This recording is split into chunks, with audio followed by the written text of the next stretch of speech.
Should we do this? I don't know. I might have switched soon enough. I'm hoping.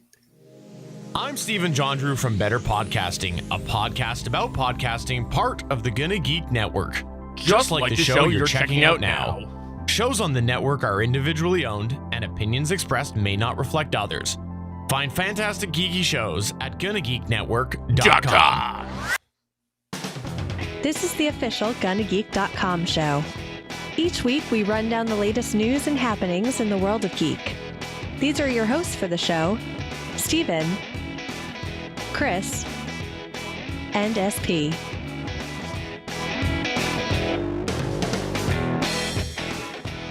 Welcome to the 377th episode of the official Gonna Geek show. I am Stephen, and with me, of course, is Chris Farrell. I can't wait to talk about John Oliver's Business Daddy tonight. You know what? Anytime you want to do business with me, I will gladly do that, Chris. Also got SP here.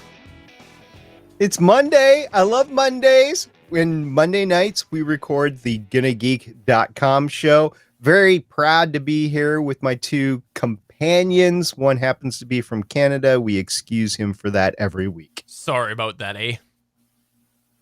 Sorry, let me do that again. Sorry about that, eh? That was better. Oh, okay. Thank you. You know, you got to get it right with the right emotion and the right feeling. Matter of fact, let's do take 3 just to make sure you get it right. Sorry about that, eh? You want to go for a double-double at the Timmy's? With a Molson? Timmy's doesn't sell Molsons. You bring the Molson with you, and then you pour it in your coffee, and then you make yourself a alcoholic coffee. I don't know. I don't make the rules. Is that a thing in Canada? You know, you don't know until you come here, SP. You'll have to wait and find out. I mean, we could get longtime Fanboy Buzz listener Gamera Sith to come in and just make tons of moose jokes. That used to be the thing back in the day. Is anytime there's a Canada reference, we would then be guaranteed to get fan mail or tweets referencing moose after the fact. That is true.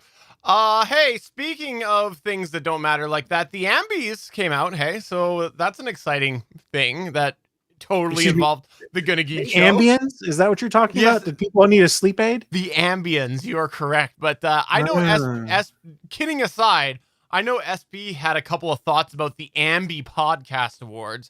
So I just thought I'd take the moment before we get to the news to give you your moment here to let it all off your chest. Let it off there, SP. There's not enough time in this show to let it all off my chest. So we'll have a Better Podcasting live chat tomorrow to talk about it. But in essence, I mean, there were good shows that were chosen. They were just all big corporate shows. So yes, podcasting has now evolved into big corporate podcasting. Podcasts have a business daddy too. If you're a big corporation and you'd like to sponsor the Gonna Geek show, please get in touch with us by emailing podcast@GonnaGeek.com. Way to set up that email.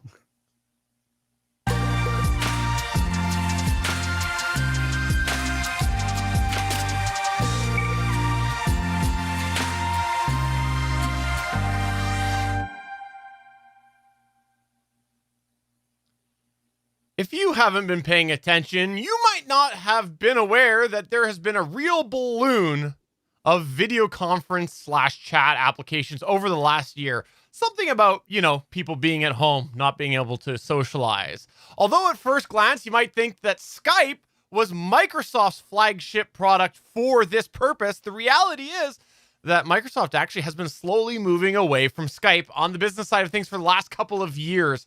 They've been slowly moving away from Skype business into something called Microsoft Teams specifically. So there has been some Skype normal consumer activity still happening, but Skype for Business has been basically being replaced with Microsoft Teams. And Microsoft Teams is a platform that allows businesses to connect on multiple levels. While there are features like chat and video calling that you'd find in Skype, really Microsoft Teams is a lot more than that. It includes the ability to add different communities for different members of the organization, integrate seamlessly into Microsoft products like OneDrive and SharePoint. Essentially, Microsoft Teams is a whole team environment productivity suite that Microsoft has really hung their hat on. So up until last year, it seemed pretty obvious. Microsoft would be doing Teams for the corporate side of things, and they would keep Skype for the personal user. Well, that's not the case anymore, because all of these things that I mentioned that sounded perfectly tailored towards the business side of things are now being offered for personal use. Yes, Microsoft did announce that the personal consumer would be able to use Microsoft Teams in the future. This is back in March 2020, they announced that. And then in June, they ended up testing it a little bit further with some people. But now they're starting the rollout because May 17th, today, the day we record this, personal features in Microsoft Teams is generally available to the personal user. This is available on desktop, mobile, worldwide. The Microsoft Teams app is, of course, also on iOS and Android desktop, and it's available by, quote, any browser, end quote, according to Microsoft. Although everybody seems to be reporting that Firefox users have said that it's not really working over there either. So why do I want to bring this up as the news point today? Well, I think I want to first off by starting saying that it's not entirely surprising that Microsoft is pushing this Teams platform towards personal, because we have seen this sort of hybrid come in the last year with Zoom moving from being mostly a personal based product to having a lot of corporate involvement. And then reverse side of things, Google originally had their Meet platform that was very clearly their business product. And then there was that whole fiasco where, no, we're going to make that for personal and kind of phase out Duo.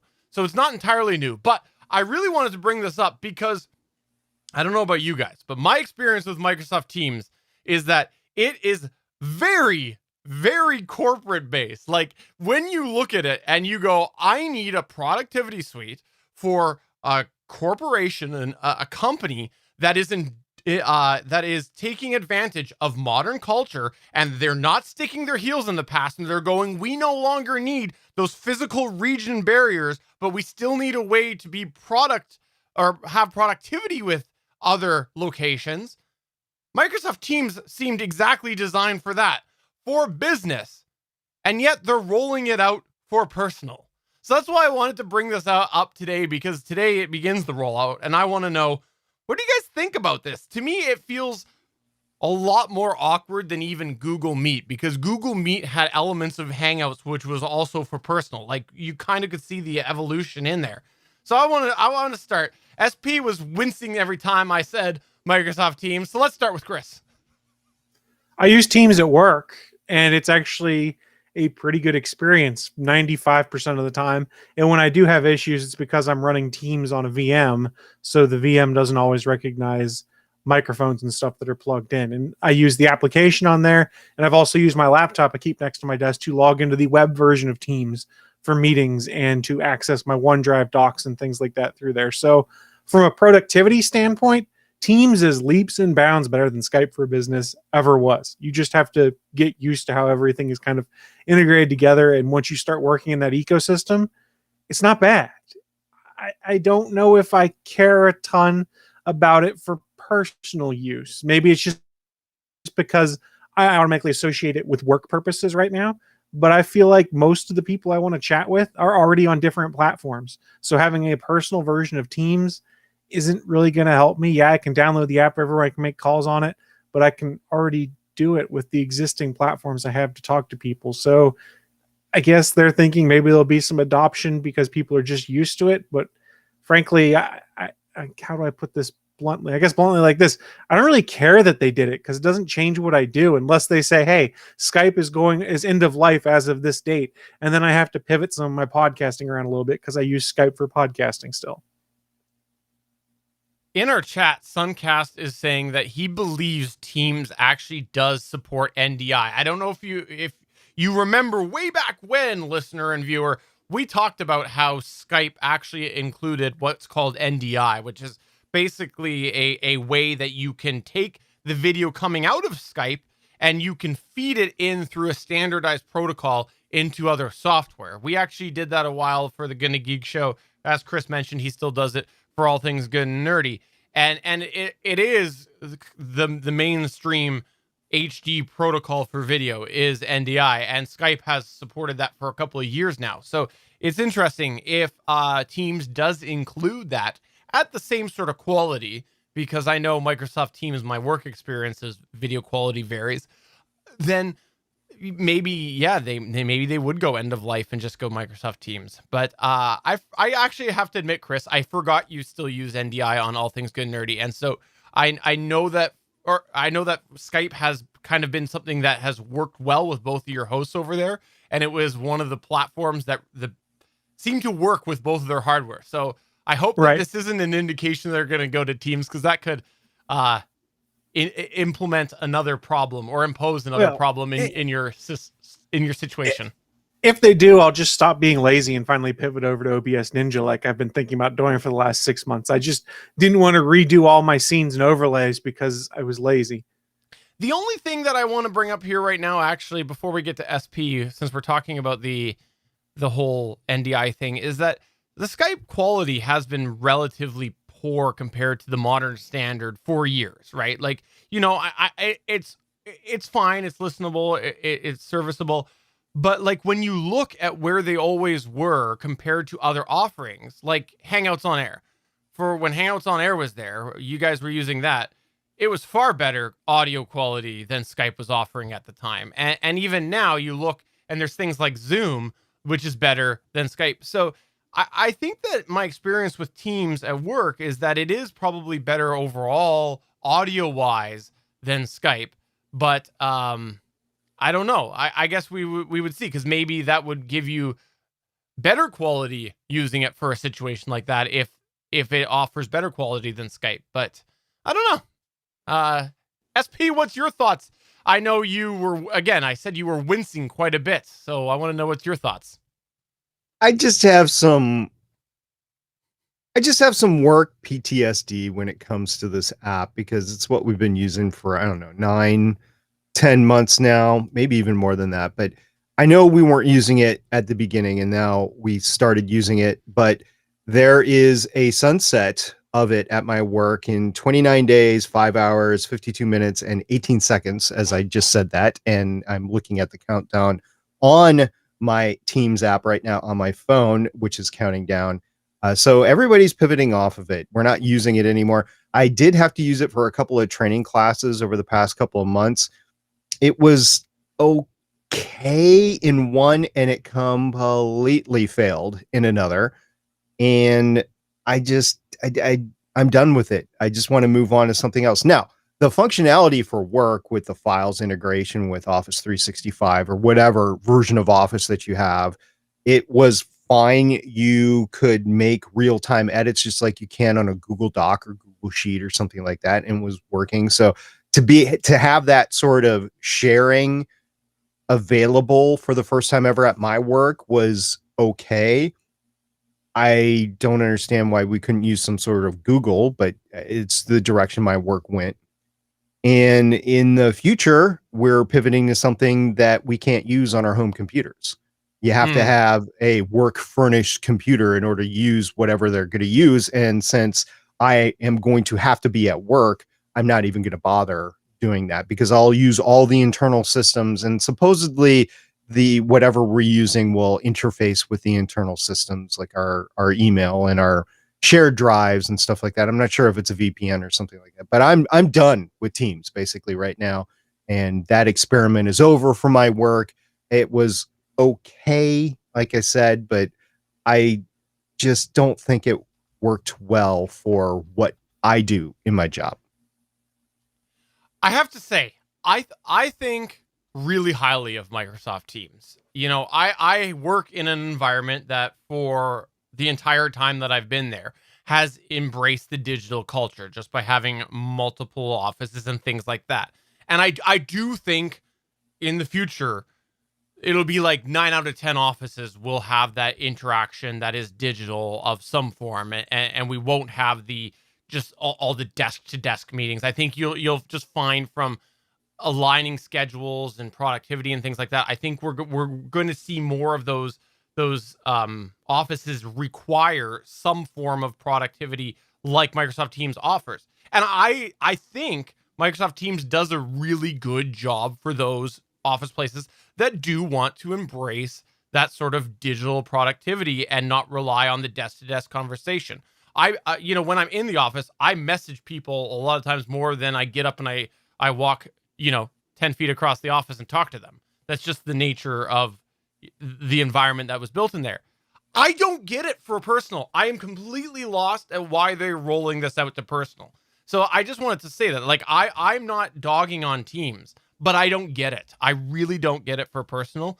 And I guess we'll see what happens. Maybe in 12 months from now, I'll be going, wow, we're using this for all of our show docs. We're using this to connect with video. We're running all of the Gonna Geek show and better podcasting happening through it. Like, I don't know. Maybe I'll eat crow, but at the moment, I don't see it. I mean, I could see the potential if you could have it be a one-stop app that supports your streaming, supports your show notes, and things like that. Yeah, I mean, that'd be cool. Like if we were still doing something that had Hangouts on Air integrated into Google Docs or something like that, that would be cool. I mean, I can see from a productivity standpoint where it would be useful, but our use case is slightly different than the traditional consumer too, which is part of the reason I scratch my head and go, I guess they're just doing this because the thought is maybe Skype's going to go away at some point. That's a really good point too, because I'm sitting here struggling and thinking of maybe a way for podcasting for our own personal use, but that's not the average personal use. So you're right, Chris. Like the average person, I don't know. Maybe they just want to try to somehow get back that MSN Messenger love from the aughts. I don't know, maybe. I know there's a lot of business use of over the internet stuff, but there's a lot of streaming usage as well in whatever format it is, whether it's Facebook Live, Instagram Live, Spaces Live, whatever it is in the social media, as well as YouTube and Twitch. And maybe if they can get a foothold there, it might be worth their while to have as a business space. I don't know. Like I said, I really don't care. I could see it working in an environment that has embraced the digital culture. My work has rescinded all telework agreements as of 1 June. And if you're going to telework after 1 June, and right now it's 17 May 2021, but if you're going to telework after 1 June, you have to invoke a new telework agreement with your boss. So we're just considered to go back to work right now. I've already been for the past several months, but the rest of my office is coming back as well. Just to clarify, when I was talking about digital work, I wasn't actually meaning telework because I was meaning like, because telework is relatively new on the mass for my workplace because of the pandemic, and we'll see where it shakes out. I was talking just like, you don't really use physical paper anymore. You don't really have physical storage. Like that was what I was meaning for. And that's where I think Teams does a really, really good job, is with all of that data management, because I think it's less about the conversations. To me is a really good aspect. Like it's reliable. I don't use the phone extension anymore. It's easy for me just to dial up my boss or whatever, but it's all of that housing of information that I think Teams excels at. Right. And again, that another reason I just don't see it for personal. Yeah, in my work, we can't have any mobile devices, no tablets or mobile phones or anything like that. So it gets lost. We have to have paper when we're going into a meeting, and we can't be paperless. And as far as sharing, we're still using SharePoint as the main sharing hub. Ugh. So that's where we're at, right? Oh, I hate SharePoint. Well, you say no more. I do too. Say no more, SP. We understand where you're at. All right, well, let's go on to the next news point here, which is about another SpaceX. X going to give it to you, right? News article, right? Yeah, so SpaceX has some things going on for them. One of the things, they still have SN15 on the launch pad for inspection. There's not much activity going on with that. They've moved the nose cone that they had moved out to the launch pad for some testing. They moved it back to the production area, and they removed the testing architecture around it. And so they're moving ahead with certain things. SN16 is still in the barn, and then BN2, which is the big booster, the first stage booster of Starship, is being assembled right now, as is BN3. Talking about BN3, that is supposed to be the first version for the orbital version of Starship. And we got our first indication of what they're really planning for that in the past week. Now, The Verge broke this news, but as soon as it broke, it went everywhere. So what are we talking about? We're talking about a nonstop flight from Boca Chica, Texas to Hawaii. That is a what I am terming a suborbital flight 001 for Starship and the development program. It's just a test flight, and everybody's calling it an orbital flight, but in my terms, it's a suborbital flight. We'll get to that. So what happened here? SpaceX filed a communications plan for its first Starship suborbital flight with the FCC, the Federal Communications Commission, on Thursday, May 13th, 2021. The filing was first reported by The Verge and reported elsewhere after that. In the filing, SpaceX referred to the flight as a Starship orbital test, which would include an orbital stage launch and orbital stage landing about 62 miles from the coast of Kauai, which is Hawaii's most northern island. Now, the booster stage, which is the big one, the BN2, the BN3 that we're talking about, the booster stage is going to launch from Boca Chica, Texas, and land in the water off the coast of Texas, roughly 20 miles from the shore. These two landings, the water landing off Hawaii and the water landing off of Texas, are very interesting, and I want to get you guys' takes on them. I have my thoughts on it and why it's a success if they do this, because they don't have to worry about it landing and exploding or catching on fire. It can just go in the ocean. They can recover it from the ocean, so they will have physical hardware, and if they simulate landing it right above the ocean, it's basically going to be at zero velocity right as it drops into the ocean. So you're not going to get any impact damage necessarily from the ocean. So this is an interesting way to skirt a landing issue. What do you guys think about that? I think they're just trying to find a cheap way to get to Hawaii. No, I'm just kidding. It's not cheap. Not cheap. Yeah, it's an interesting idea. I think it makes sense, like you said, to try something different in this regard. And yeah, you'll have a little bit of water you got to deal with once it plunks itself into the ocean, but I'm sure they're used to that at this point in time. Okay, I have two thoughts on this. Number one, you mentioned they filed with the FCC, correct? And I will get into that in a little bit, but Okay. Yes, they did. Well, have they filed with the FCA, the Ferengi Commerce Authority? I was just curious if they had filed that yet or not.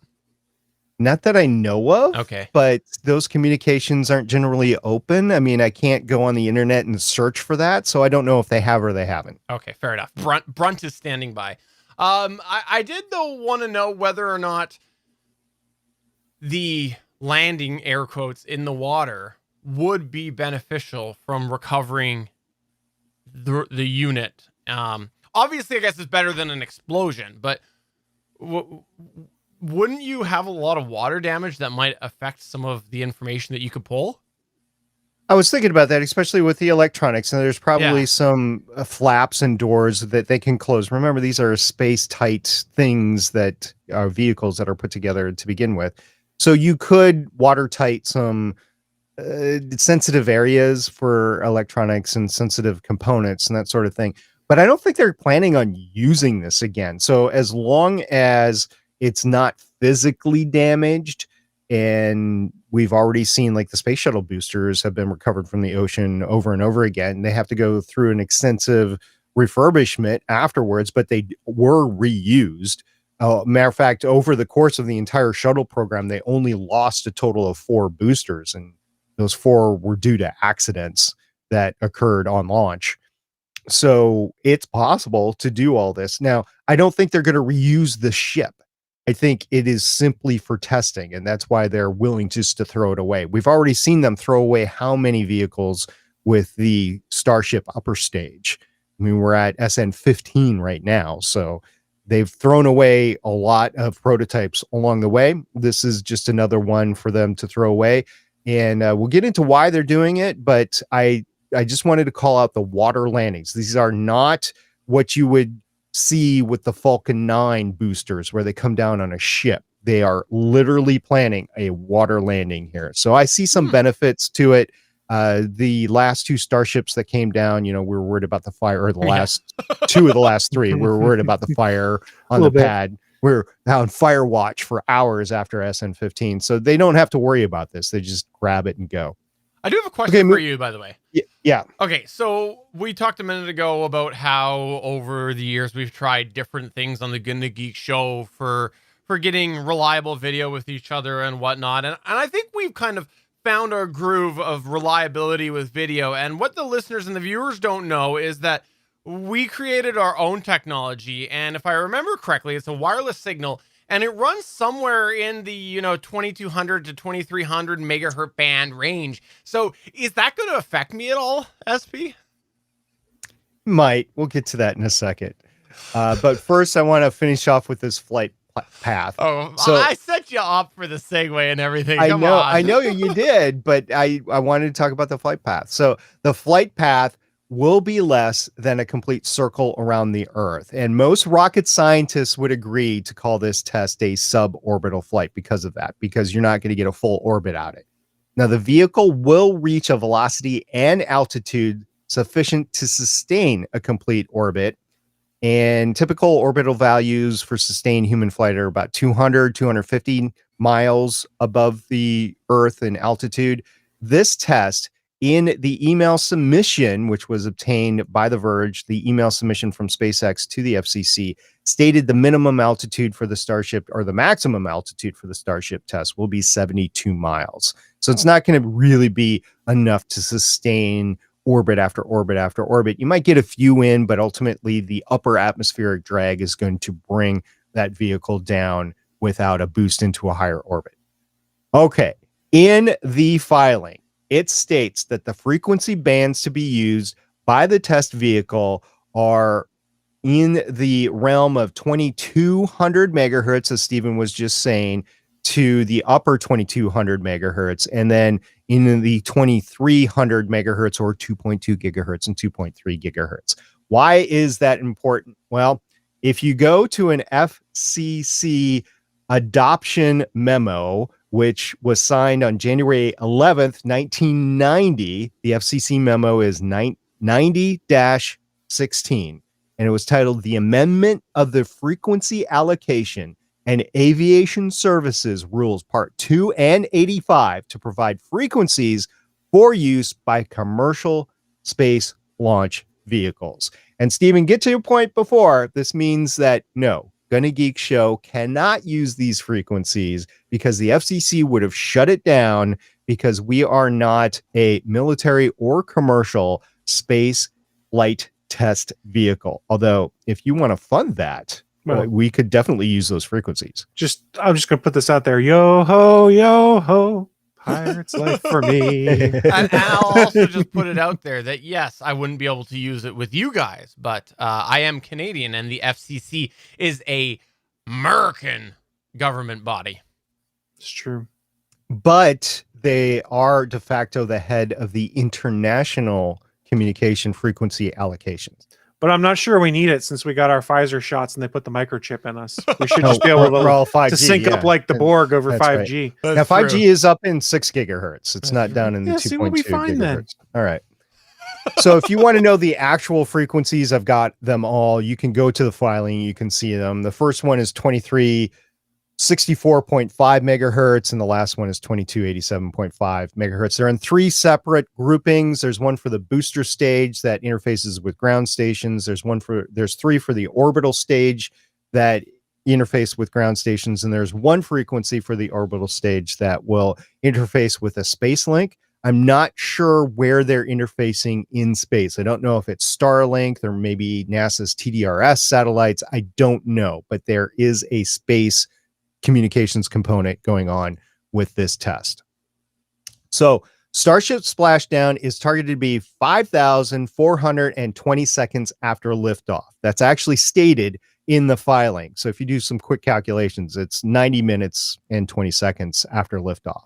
So they're going to do this entire suborbital flight, which is almost all the way around the world, in 90 minutes.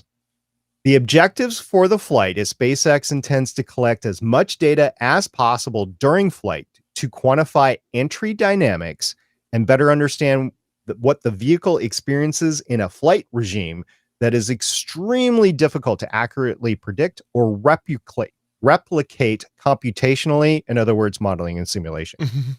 This data will anchor any changes in vehicle design or ConOps after the first flight and build better models for SpaceX to use in their internal simulations. Now, there's just one question left, guys. When is this flight going to happen? So in the submission email. Can I take a guess? Yeah, go ahead. Go ahead. March 1st, 2022. By March 1st, 2022. Yes, that was in the email submission by SpaceX to the FCC because they had to reserve the frequencies between now and then. So how'd you know that, Steve? I don't know. How'd you know? I'm glad he did, actually, which proves that he can read. So SpaceX CEO Elon Musk has previously tweeted in March here in 2021 that the goal of completing the Starship full stack flight test is by July 1st, 2021. That's a goal. That's not necessarily the truth of the matter. We'll see if there's further delays. If BN2 test doesn't go off how they want, they're going to have to do some iterations before they get to this test. But I know that with Elon's time frame, he at some point he wants to make one of those Martian transit windows, right, which come every 26 months. So he's on the hunt to do that, and he's got that NASA contract to provide a lunar lander as well, and it's based on the same Starship. So it's to his advantage to get this done as soon as possible, but you still have to abide by safety. There's technical hurdles to get over and everything else.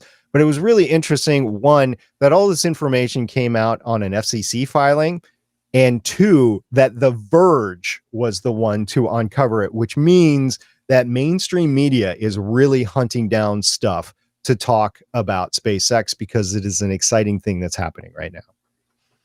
I guess the other possible delay factor is how many episodes or how many appearances on SNL Elon makes between now and then, because that'll probably throw the schedule off a little bit as well. It might, but he is not the sole person that is in charge of all this. He's got some marching orders that he gives to Gwen, the president of SpaceX, and Gwen takes it and runs with it. So there's a lot going on here with SpaceX, and he can't control everything. He can push things to happen, that's for sure, but he's not the one that's actually turning wrenches. I suspect he would love to be the one turning the wrenches, but in my experience, when a CEO or president is actually the one in the work area turning wrenches, something always happens. I mean, you can break off a bolt head, you can miss a connection. There's lots of things that somebody that's not a specialist doing it is going to go wrong. So it may or may not have happened to a program manager that we might know. Well, thank you for keeping us informed about this. It will be interesting to see what sort of random jargon Elon makes up for the failure when it fails the water landing. Yeah, it's not going to be a rud. All right, let's go to I think one that might take us a little bit to talk about. This is, I think, going to be a lot of conversation today. What's going on, Chris? So you guys thought streaming was complex and complicated to figure out who owned what rights and whatnot before today. Well, it just got a bit more difficult. Let me just say, you know what? How can it get any worse? Because we had all of that HBO fiasco happen where there's a bunch of different HBO thing. And basically we got landed at HBO. What was it? Max. Now Plus HBO Max. Thank you. HBO Max. HBO ATT. HBO Max. And so I just know whatever you tell us won't affect HBO after that whole fiasco, right? Sure, it won't. So a quick flashback here for a second. If you watch John Oliver, you know he refers to AT&T, Time Warner, and Warner Media as business daddy. We're going to be talking about John Oliver's business daddy this evening. As it was announced today, as we record this on May 17th, that AT&T is spinning off its media business, Warner Media, and they're going to merge it with a little company you might have heard of called, I don't know, Discovery.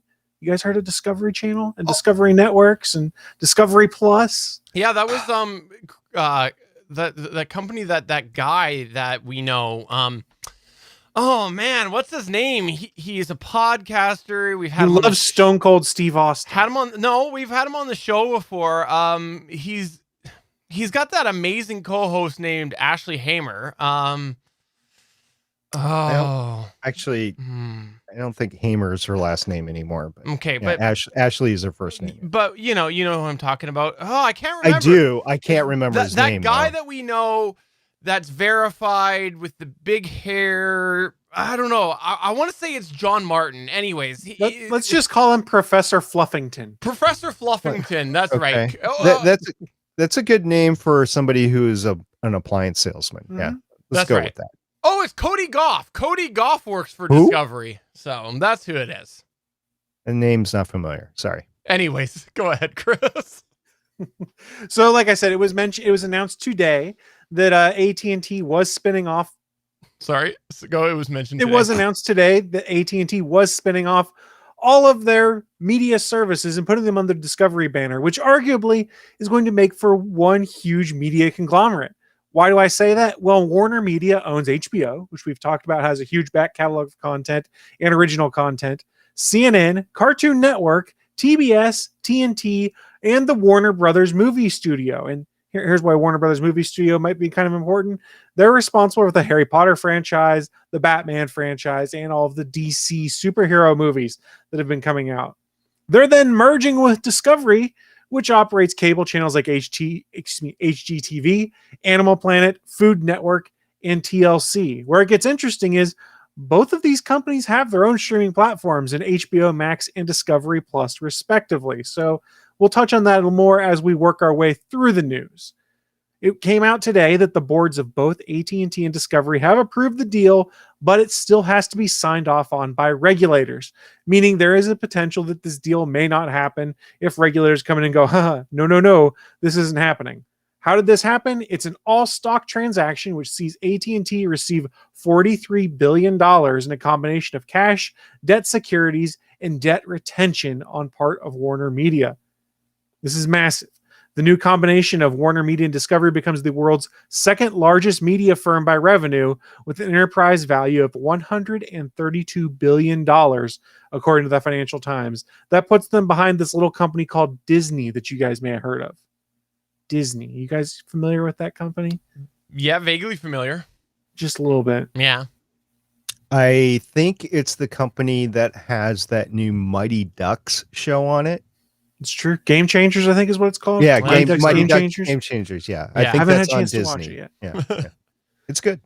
Now, we're all in hypotheticals right now. The acquisition was announced, or the merger was announced today. Nothing's definitive on a specific date it's going to happen. We're waiting on regulators to come in, which kind of leads us to this question of, well, Warner put a crap load of money into spinning up HBO Max and getting eyes on it, including, as we talked about on this show, saying all movies coming out in 2021 will be debuting on HBO Max. And then just recently, Discovery Channel launched their Discovery Plus application, which has the entire back catalog of Discovery Channel content, like all of Mythbusters, all of Deadliest Catch, things like that, in addition to ongoing new content and exclusive online originals that are spun off of shows that are on their cable channels. So they have two fairly robust apps that people have been subscribing and buying monthly memberships for. What is unclear, and both the CEOs of Discovery and AT&T did not provide any information on what would happen to these respective apps. Are they going to get merged into one? Are they going to keep two separate subscriptions out there for these two services? Editorial note, I don't think that's the case. Or are they going to merge it all and make a double price or a combined price to entice people to go in and play the game? We don't really know, but they did mention in a presentation to investors today that their back catalogs create a media library with some 200,000 hours of content. So there's a lot of content that this combined company will now own. They just kind of have to figure out how they're going to distribute it, which is all up in air. My guess, we see a merger of the Discovery and HBO Max applications into whatever this group calls themselves going forward. My assumption, they would do something that still references HBO because of the brand recognition on it, and the fact that a lot of people think HBO and think prestige level entertainment, high quality entertainment, things like that, because they think of the highly produced Game of Thrones, early seasons, editorial note, and other HBO exclusives and originals. Yeah, this is really interesting, I think, because there is some pretty high demand content on both of these platforms. Now, there's lots of people that'll dog all over the content on both sides of the house all day long. It's just not their cup of tea. That's fine. Doesn't matter. The bottom line is there's So- people who are watching it. You mean all of TLC, basically, no longer being the learning channel, but 100%. being the reality TV trash channel. Here's the thing. I dog on TLC all the time. You dog on TLC all the time. We can dog on it all we want. They have a big following. It's true. Like the food channels. I know there's lots of people that go, why do people spend endless amount of time watching food that they're never going to make? Lots of following, right? Like there is a lot of content out there on these different networks.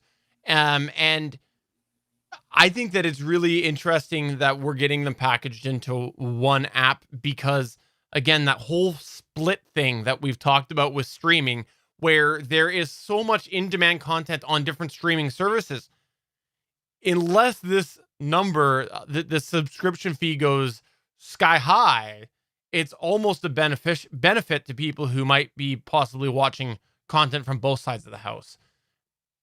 I was going to mention that I am not really interested in a lot of the shows or any of the shows on Discovery Plus. I am a Deadliest Catch watcher, and I still have a cable subscription. I know I said I was going to get rid of it this year. That's still going to happen. But one of the things that had me hemming and hawing was I was going to have to get a Discovery Plus subscription in order to watch like the Deadliest Catch. And specifically, there's a spinoff show right now called Deadliest Catch Bloodline. It is not enough for me to get a subscription to Discovery Plus. It is your stereotypical trash reality TV. It's produced up the wazoo. It doesn't have any of the factors that I watch actual Deadliest Catch for. And I was not going to get a Discovery Plus subscription. However, if, and this is not for certain from what you guys are talking about, but if they combine it with HBO Max or whatever they're going to call the new app, right? Then, yeah, I'd watch the show if I had time, but I'm not going to watch it anytime else. So if you combine it into something like Disney has with Disney Plus, where you have all that content just ready to go right there that I am interested in watching, and you have it on whatever they're going to call Warner Brothers Plus. Let's just call it Warner Brothers Plus for lack of a better term right now. At least that's what I'm going to call it. Then yeah, I'll get it because I have that HBO Max subscription right now anyway. So yeah, I'll do it. It'll be interesting to see how this shakes out too. If they're spinning off Warner Media away from AT&T right now, a lot of bundles, if you have AT&T cellular service, come with HBO Max included. Yeah. My guess is that goes away if they're getting spun off into their own thing, which means I'll probably be leaving my AT&T service because part of the reason I kept it is I was on a decent plan that then gave me HBO Max, so I didn't have to shell out an extra $15 a month. But what's the point of that? But there is a ton of content like we talked about. And in our show notes, there's a graphic that I pulled off The Verge, which I think they got from the investor summary site, just of every network that's included under this. And they're going to have a variety of original content, sports programming, things like that. There's going to be a boatload of stuff that you'll, in theory, be able to watch on whatever platform they put it on. Now, let's not assume that this won't get bungled up, because we've all dunked on how AT&T handled the acquisition of DirecTV in a lot of these channels. Remember, they bought DirecTV, in 2017? In that time, they lost 8.5 million subscribers. They also canceled DirecTV streaming service that was actually well liked and well reviewed to replace with expensive AT&T branded streaming services that in some cases required you to get an AT&T streaming box to be able to gain access to. They've kind of screwed up some of those things in regard to that. And if you're a comic book fan, the acquisition of DC Comics as part of that Time Warner deal by AT&T, you've seen a lot of the creators you like forced out the door because it's too expensive to pay these good creators the wages they deserve. And instead, they'll bring in staff writers and stuff like that and give them bare minimum. So there's been a huge purge in the editorial department of DC Comics, less so in the art side of the house, but I wouldn't be shocked if it's coming. And we've also seen the number of monthly books get cut down a lot, which you could argue is a good thing because there might have been too much stuff. But the future of DC Comics is still kind of I don't know what's going to happen here, guys, because this is another company now that's inheriting a comic book company. And honestly, the value I think AT&T saw in them was not the monthly books. It was the stories that could be made into movies and animated or live action television programs. So what this means for the future of DC Comics could be very interesting here. I've got kind of three things that I want to quickly touch on here. Number one, the DC Comics thing. That'll be interesting to see what happens, because I think it's one of the outliers in sort of the properties that both of these companies own. I think DC is because it's more than just a channel, more than just a program, right? Like it's a whole big thing. I think that'll be interesting to follow. The second thing that I think is kind of note in this here, when you look at everything that these two merged together makes, CNN is another one that's a bit of an outlier here when you look at all of the different things, because we just spent so much time talking about reality TV and different scripted television and things like that.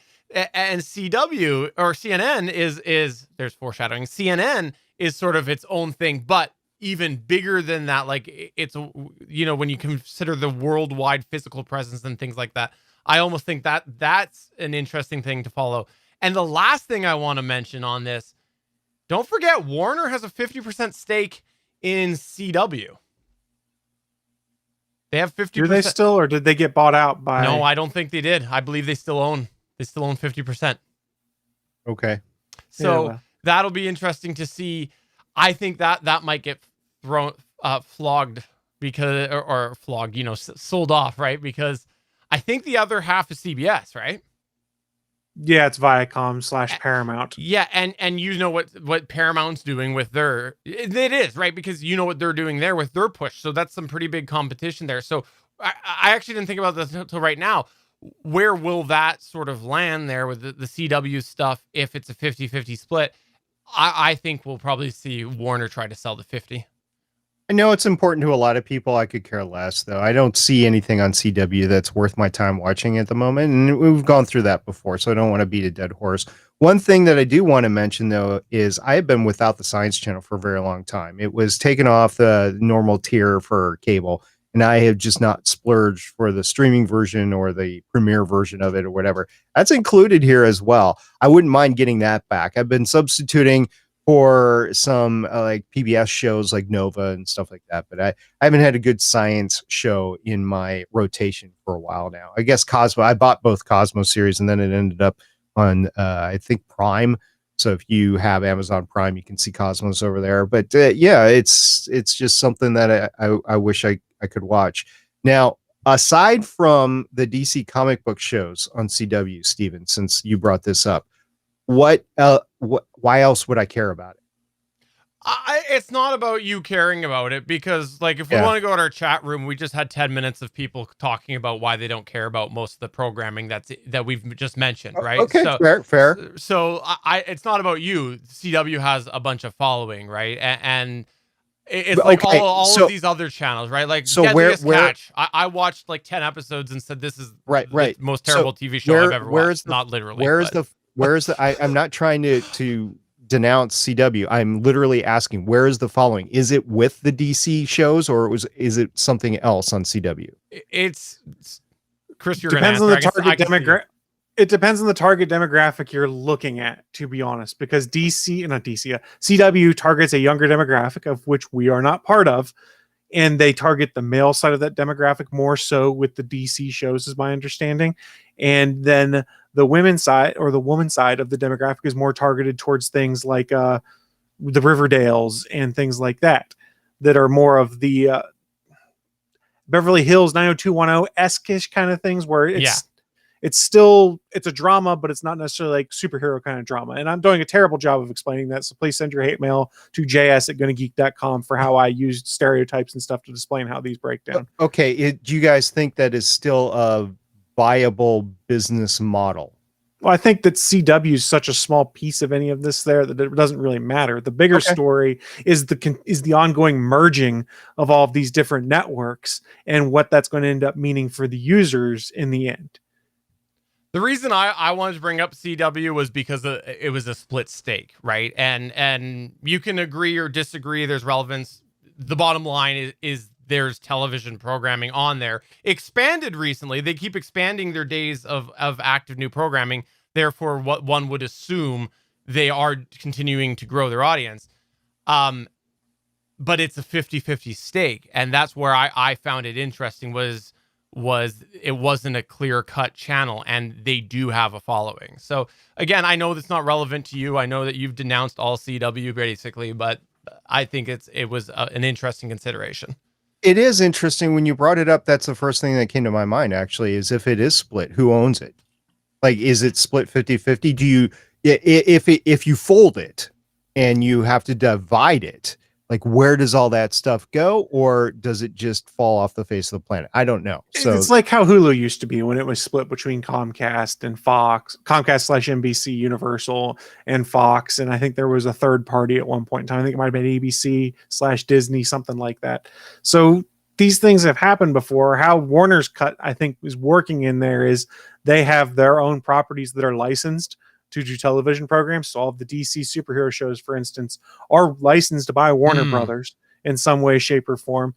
And then they have other entertainment on there that is purchased or bought by the CW to air on there. And my assumption, I'm no expert here, is 50-50 split is that both companies are paying for half of it. And there's got to be some way in the end, if they decide to have one part, buy everything out, figure out how things go forward from there. I don't know what the final end solution is for it, but yeah, the CW didn't even factor in on what we've seen here, but the DC content that is on the CW does factor in because that's owned by Warner Brothers. Right. Well, it'll be interesting to see how it all shakes up in the end and what sort of price tag people would be paying for the streaming. I did also hear that they referenced specifically the idea of a worldwide presence. So I will say, if this leads to them having more control, directly offering their different content and their network to me in Canada, bypassing all of the stupid, bloody Canadian media conglomerates that have their licensed content in there, I'm looking forward to this. I am so sick and tired of this US content being split between a bunch of different Canadian networks because they option the rights. Oh, I am so hoping this happens. And that's a problem across the world. We've talked about with Netflix and lesser extents too. And it's a matter of how all of these contracts are worded. And then when these two companies merge, seeing how these differing contracts for different services may work. And we'd already seen that problem with HBO Max before. For instance, folks in the UK who wanted to watch Wonder Woman 1984, well, they didn't have HBO Max. They had to purchase it through, God, I can't remember the site that they put it up on, but it was available to purchase a streaming rental somewhere. I can't remember where. I apologize. Anyone who's listening in the UK, please send me a message on Facebook, Twitter, whatever, and let me know. I know I'd seen stuff on Twitter, but I don't know that problem you're talking about, Stephen, is going to be solved in the short term, but more so in the long term as those current deals expire with the Canadian channels that they have basically farmed their content out to. Then they can start pulling them all into that same manner. Same as we've seen with Disney. Yeah. Whereas Disney couldn't put everything on Disney Plus until deals expired. And that is true. I did see that in Canada. There was a lot of programming that all of a sudden was no longer available to legally view in Canada because it wasn't on TV. It wasn't available for rental, anything like that. So then, but that was in the lead up to Disney Plus, and then Disney Plus came out, and there you go. It's all right there, right? So I definitely would be okay with this. So Chris, if it doesn't happen in, I'll give you 3 years time, I'm going to come knocking at your door and say, you lied to me, Chris. Why don't you just use a VPN and pretend like you're in the United States? No comment. So I am looking at this graphic, and Stephen brought up an interesting point for Canada. I know other countries have that same sort of issue, and sometimes it comes down to the country involved mandates a certain percentage of the content that is available to be made domestically in their country of origin, right? So there's always going to be, when you have laws like that, different conglomerations of networks, if not just different networks entirely. So I'd be interested to see this graphic that you have on here, which you mentioned might have come from their investment announcement. I'd be interested in seeing that for different countries with this and what it means for properties that they own. Now, I realize that there's contracts that they go out to other networks and properties as well. So it's not just going to be as clean. But like in Canada, you have what? The Space Network and a couple of other networks up there that this kind of merges into and around and stuff like that. I would be interested to see those types of I don't know. It's almost some sort of Venn diagram that you'd have to look at or something like that. Similar to the diagrams we've seen showing who owns the rights to Marvel movies until Disney started consolidating all of them. But one thing to consider, and I'm not trying to be American centric here, but this is two companies in the United States that have to get their regulatory approval. I don't know that the international slate of things is going to shape up until they get the approval for these two groups to actually merge and figure out their plan going forward from there. So I expect we'll see something about how they plan to handle international release, other than maybe just some high level comments in the investor slides and investor overviews. But don't expect anything in depth until they get the approval to say, yay, verily, these two companies can become one. You know, SP actually brought up a really good point there where he's talking about, you know, different content and things like that. And from Canada perspective, I don't know worldwide, but like Discovery Channel Canada is different than Discovery Channel US. When Mythbusters was a show, Mythbusters was basically the only show I was, you know, religiously trying to watch on Discovery. And I would sometimes have it out of order. Sometimes I wouldn't get all the episodes, things like that. HGTV, there's HGTV Canada, there's HGTV US. On the flip side of things, TLC is TLC. Like, you know, it's all the same, right? So, I think TBS, there isn't an official Canada one, but there are some situations where, they have the quote channel like HGTV. It's just called HGTV, but it is different programming. So anyways, I look forward to seeing how this does all shake out, because again, it's a lot of properties that were on two different streaming platforms in one. And hopefully they won't try to just, you know, put the two fees together and charge users that amount. Or worse yet, break it up further than they already have. Actually, if you break it out further, I think that might almost be better for users, because it would arguably make the prices lesser, and you could be like, well, I don't care about this content, so I don't need to subscribe to this portion of Discovery, say the reality TV tier versus the history tier. But there's inevitably going to be several tiers that you want. Yeah. Maybe what you need is you need one body that delivers the content to you, and you just pick and choose what channels you want. And then they can package it together, and they can go, you could get this package if you want. What you need and what we've always needed and we'll never get is a true a la carte service where you can be like, I want Discovery, I want History Channel, and I want ESPN, and I don't give two craps about the rest of these other things. We'll never get it. Well, de facto, we've gotten it not by the networks, but by the individual shows themselves, because you can always find a series to buy somewhere. Yes, but that doesn't necessarily help you in live sports, like in the situation I had explained there. You still have to find a way to get that, which has become better with things like ESPN Plus and the integration of the UFC into that, things like that. Regardless, there's a lot of things that are going to happen with these two combined companies, and there's going to be a lot of reaction from these other streaming providers out there. It's going to make things very interesting over the next 6 to 9 months to see how things shape up, and I'm curious how some of these other companies respond. Who goes on to the acquisition fest next and decides, I'm going to buy this because I'm intimidated? Yeah. Wait and see. One last quick thing I just want to quickly mention was today there was 2 music pieces of news in there. Amazon Music HD is apparently coming, and also Apple is introducing lossless music. So I don't think we need to get into a big dialogue about this, but I know we've talked about smart speakers. We've talked about streaming audio. I think it's really interesting that we're now getting towards the point that people are caring about audio quality for a while, or again, because for a while there, audio quality, when people were like looking to house their own collection, the people who were collecting digital music were looking at what was the best way to get that quality. Like there were people who were keeping waves locally to have on their computer. There were people who were having really, really large MP3s compared to the standard one, right? And so I think that all went away when people started to find, you know, convenience of headphones and things like that, which weren't that great quality. But now I guess the audio in consumer habits, whether it is things like the AirPods or devices like the smart speakers that have higher quality audio, I guess we're getting back to where people are wanting better quality audio. So Well, they're pitching it like we're getting back to that. I guarantee you the speakers and a lot of these smart devices and stuff like that are not going to truly be able to deliver the quality audio that you get from Apple's lossless format or Amazon's HD format, but it sure sounds good in a press release. Just like I'm sure most of the headphones that kids buy, let's say they're Beats by Dre, are not really going to give them the appropriate way to listen to this high quality lossless audio. And oh yeah, it's also going to use a crap load more data. It was just something that people aren't going to necessarily consider at first, especially if they're doing it mobile. That was the two things that I was thinking about, was the data involved with all this, and then also you talking about speaker types and speaker quality.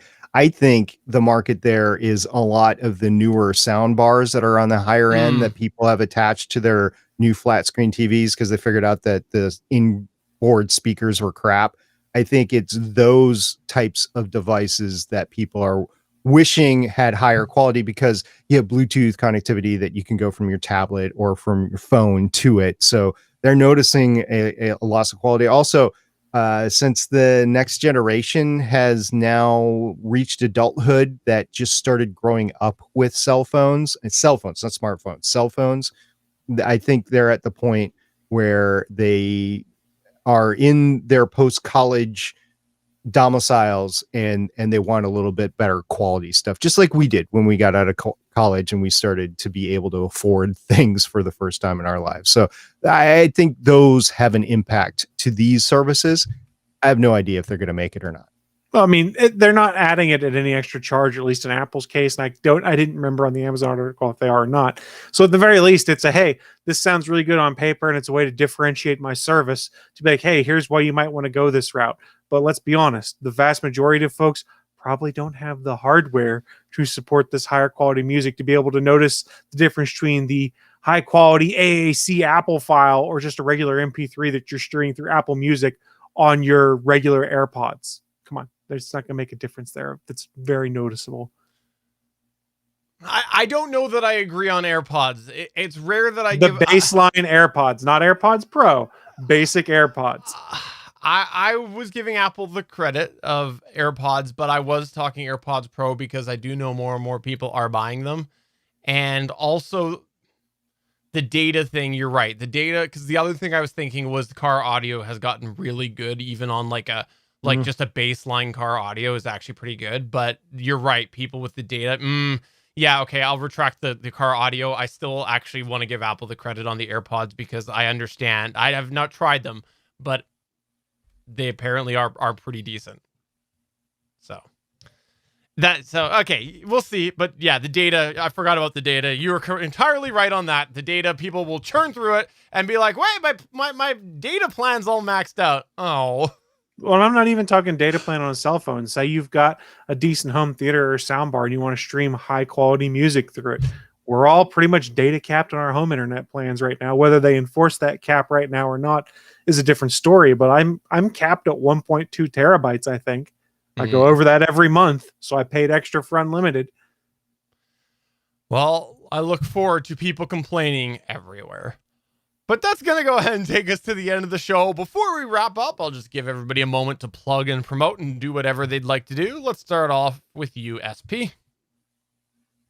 Yeah, if you want to learn all about podcasting and how that affects the hobbyist and maybe how some of this technology affects podcasting, we got that over at betterpodcasting.com. And we will be live tomorrow night talking about your questions and the industry of podcasting in general. Chris Farrell. Friendly reminder, we have a lot of live content that we stream here on Geeks.live. So if you're watching the show live right now or come at a later date, scroll down to Geeks.live, go to the bottom of the page. You'll see a calendar of all of our upcoming live events. Please come check those out and chime in the chat room and tell them that we sent you. And I want to give a little plug here, a little pat on the back to none other than Chris Farrell. That's who I want to promote right now. And the reason why I want to promote Chris Farrell right now is because last week I got caught up with everybody's playing the new Mass Effect redo game, and I knew all sorts of people playing it. He was playing it, my brother was playing it. I've talked before about how I literally have bought Mass Effect and never done it, and I was thinking before, maybe this is the time. Maybe I get it for the PC or whatever, and now I finally play that, and I talked to Chris, and I'm like, Chris, talk me into it. And he did not talk me into it. He let me talk. He didn't push me towards it, but he did not push me to buy something that I probably would play like 3 times and then run out of time. So Chris, I got to say, you walked that line really, really well. And you gave me what I needed if I wanted to go into it, but you didn't say go do it. So thank you, Chris. Look, it's a great game series, but to play through all 3 of them, you're talking a commitment of hundreds of hours to play through all of them. Probably 200 hours on the low end of things if you do all the DLCs that are included in it, because every DLC but one from the trilogy is included. And that one's not included because the source code was bugged and they couldn't recreate it. So, for episode number 377 of the official Gonna Geek Show, I'm Stephen John Drew saying, hey, will Gonna Geek merge with ATGN to form a whole new streaming service? I don't know, maybe Legends of S.H.I.E.L.D. will be involved. I'm SP saying Legends of S.H.I.E.L.D. is up for it. So let's go. I'm Chris. No one gonna pay for that stuff. Bye. Bye.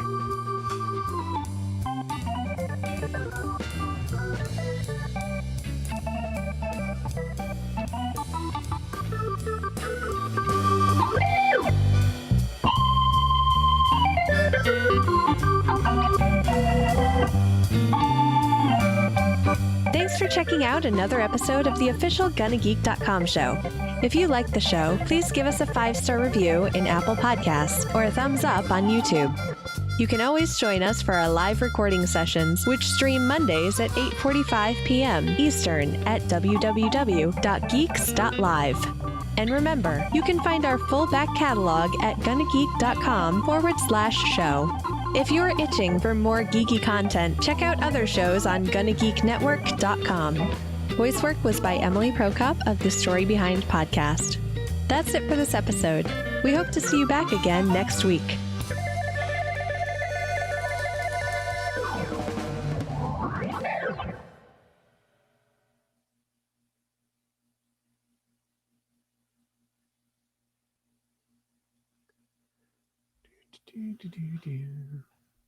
All right, that's going to go ahead and wrap it up for another episode of the Gonna Geek Show. Thanks everybody for coming on by. We had only a few news points this week, but we got a lot of good conversation. That was good convo to be had. Always is on Monday night. That's why I like coming by. Albert, there's a reason that it disappeared at that point. I was doing it for your benefit. I know how much it bugs you. I know how much it bugs you. I might have to pay for a month of that plugin because I tried to fix Better Podcasting when I realized the Better Podcasting outro for some reason instead of 2019 I typed 2009 and we haven't noticed since 2019. So I went fantastic. I went to fix it and I used the same plugin pack on that. So I think I can pay a month for it. I might do it since I can fix both. And then you know what I'll do? I'll do 2021, 2022, 2023, 2024. I'll do all That's I'll optimistic. I'll do that's true, but at least they'll be ready. So We're gonna get canceled sooner or later. that's true. What's I'm gonna retire at some point. You know, it's probably why I didn't have the forethought retire to do when it I'm before. dead. It's because I probably thought both shows would be dead by now. So It's a good thought. I know So many shows have died. So many. so many. What's happening on Legends of S.H.I.E.L.D. now? Oh, we're covering Jessica Jones until Loki comes out, and then we're going to switch. Well, I don't know that for sure. I got to confer with all my co-hosts, but we're thinking about switching to Thursday nights recording. So Loki's cool. going to air on Wednesday. That would be Thursday night recording versus Sunday. And then that would allow me to get the episode out by Sunday night. So Because Loki's everybody going to would be have it. Wednesdays. So Yep. Thursday's a good day too. I like Thursdays. I used to like listening to you guys do Starling Tribune on Thursdays. But it's only 6 episodes, so I have no idea what's going to happen after that. And then Black Widow is going to be out, and stuff. So the full set schedule for Legends of Shield isn't out there, but right now we're in the middle of Jessica Jones season 3, and I'll be glad when that's done. Supposedly it's been picking. We're at the point where it's going to start to pick up here, episode 7 and 8, and I watched 7 and half of 8 tonight in preparation for that next week. And yeah, it is slightly picking up, but at the same time, it's like I'm just not feeling this whole. And Michelle and I talked. I won't rehash it, but Michelle and I talked about it this week. There are definite issues with this season of Jessica Jones being a Marvel comic show. I'm surprised you passed me, because for a while there I was way ahead of you, but I never watched Punisher season 2. I haven't watched Jessica Jones season 3. So I couldn't find the motivation to get back once they were all canceled. There's a reason why they were canceled. And I don't know if the stories were just borne out or whatever. I'll just spoil one little thing. So, you know how all the Netflix series have all had crossovers? So you had characters that went between them and stuff like that. They have referenced characters that haven't actually shown on screen. So basically I don't know if the characters were not available or because everything had been canceled. Jessica Jones was the last series that was produced. You know, if everything was canceled and they just couldn't recall any of the actors because their contracts were canceled before they got to Jessica Jones, right? So there has been 3 instances of that so far, and we're halfway through the series. They're just second-rate characters, but they're bit characters that have been in other series, like crossovered in other series, and we get to Jessica Jones like, oh, okay. So there's a name drop and there's a conversation, but you don't get to hear the other end of the conversation. So it's like, okay. Now you make me not want to watch it.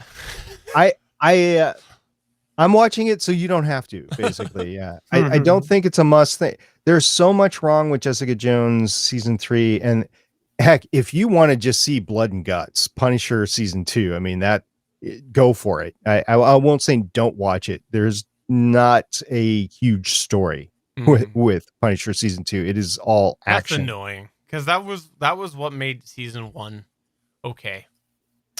Yeah, and it was part of the integration with the other series and stuff like that. And Berthol, he's great. Yeah. I mean, I there's nothing bad to say about the actors, because the actor performances in all of this has been great. It's just, I don't know if they ran out of story or direction or whatever. There was no Kevin Feige that was saying, yes, we need to do this with this property, sort of thing.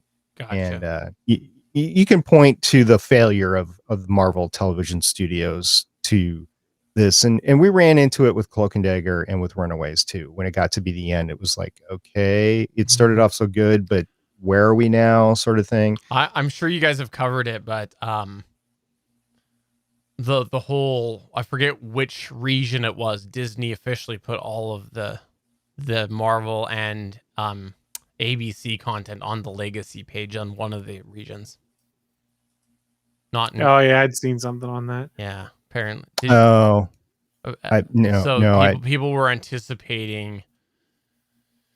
There was something they were anticipating.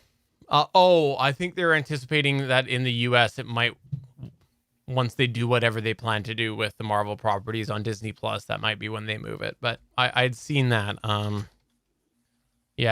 Agents of S.H.I.E.L.D., I think they had moved to the Legacy page. There was so much possibilities. They were hyping it up for a little bit on Agents of S.H.I.E.L.D., but once Chloe Bennett denounced the fact that they were going to either bring her into an Agents of S.W.O.R.D. series or the MCU, that was a huge rumor that was going on for a little bit. Chloe Bennett came around and said no, and then like the week later, it was the announcement that she was a Powerpuff Girl. So when that happens, you know it's just not. There's no return from that in a timely manner. No. Chloe Bennett is off the table for the MCU for now because she is signed with the enemy, basically, right? So as far as the comic book and the property, I mean, it's a CW show. So, I mean, I wish her the best, but it's a downgrade, I think, for her. They must have just dumped a whole heck of a lot of first season cash to her, in my opinion, to have her sign that deal. Or maybe she just wasn't getting any love whatsoever with Disney, and she needed to move on with something that paid some bills. One or the other, or both. I don't know, but that's going on. One other thing that's going on in the Marvel world is that on Hulu on Friday, MODOK is coming down. So this is a series that Patton Oswalt is involved in. Oh, really? And yeah, he's voicing MODOK. So there is some big Whoopi Goldberg is in it, and it's all voice actors because it's like that animation stopgap animation style sort of thing. Gotcha. It looks, if you've not seen the trailer, it looks fun. It's just a 10 episode short series. I don't know if it's all going to drop on Friday or if they're going to drop it in 10 weeks or something like that, but it looks like fun. It's like Lower Decks, sort of, maybe a little less quality than Lower Decks, but it's like one of those, like, hey, I can put this on in the background and be entertained sort of thing. Chris, what's happening on All Things Good and Nerdy? You got anything lined up for the future weeks? Not currently, just same old stuff. Thought maybe there was something that you wanted to plug or promote to do with it. Thought I'd give you an Working on opportunity. potentially having some guests coming up, but we'll Cool. see. Awesome. Well, I guess we'll go ahead and shut things down. Thanks everybody for coming on by. As SP mentioned, Better Podcasting live chat will be tomorrow. Sunday, you can come to All Things Good and Nerdy, and then in the afternoon / eve. What time is it that you do it again? Do what? Legends of Shield. 5 p.m. on Sundays for So now. afternoon / evening, depending on where you reside. You can check out Legends of Shield.